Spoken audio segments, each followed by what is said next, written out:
Hello, I'm Nancy Mitchell with the Etiquette Advocate, and we are talking about dining etiquette. We're going to talk now about the placement and the use of utensils. Utensils are set in the order that they will be used, according to the courses that are on the menu. Going from the outside in toward your main service plate. Spoons and knives are on the right, forks are on the left. This place setting would tell me that my first course is going to be soup, and this is the grip that I would use on a spoon. A spoon is held like a pencil. We'll talk in a minute about eating a soup course. There are two grips to remember about using a knife. A knife can be used as a cutting implement, where your index finger is placed on the joint between the handle of the knife and the blade of the knife, and it is used to cut something like meat, the entree, vegetable.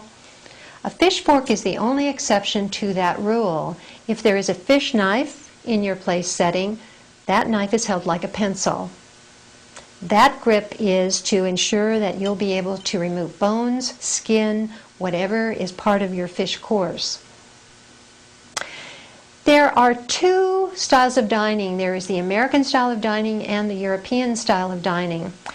The United States is probably the only culture in the world where we switch our fork and knife after we've made a cut and we're trying to eat the food that we've cut. To demonstrate, in the United States, we will hold our knife and fork in this fashion, pivot our wrists, make the cut, place our knife to the top of our plate, switch the fork to our right hand if we're right-handed, and take the bite that we've just cut. And we do this switching back and forth many, many times throughout a meal. European dining means that you are using the same grip for the utensils. You've made the one cut at a time, but you leave the knife in your right hand, you pivot your left hand, the food comes to your mouth.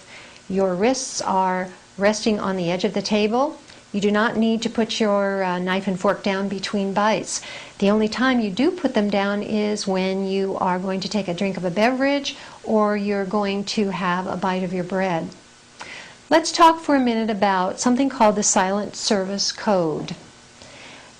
If you are dining American fashion or European fashion, there are messages that you can send to the wait staff that let them know where you are in the progress of your meal.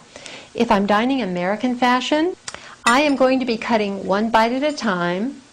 When I need to take a break to take a beverage or to leave the table for some reason, I am going to place my knife and fork in such a way that there is a space between them. They're on the right side of my plate. I'm sending a message to the wait staff that I am not finished with this course. Please don't clear it away.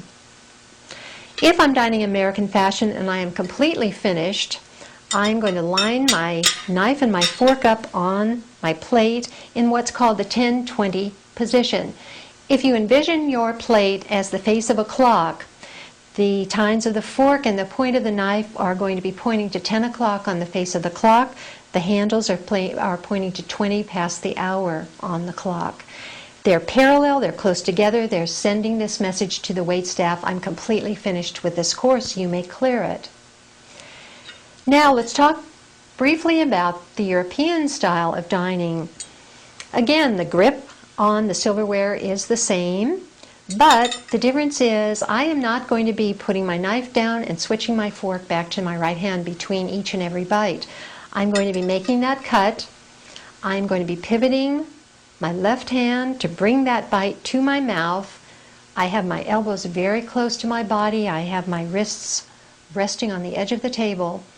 And I continue in this fashion until I need to take a sip of a beverage or I'll leave the table for some reason. At that point, I'm dining European style. I am going to crisscross my knife and my fork to send again this silent service code to the wait staff that I am not finished with this course, please don't clear it away.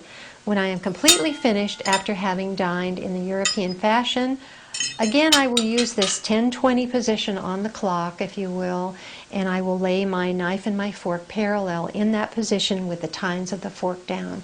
This indicates that I've been dining in the continental fashion. We'll next talk about glassware. To watch the other segments in this video series or for how-to videos on almost any other topic, visit monkeyseed.com.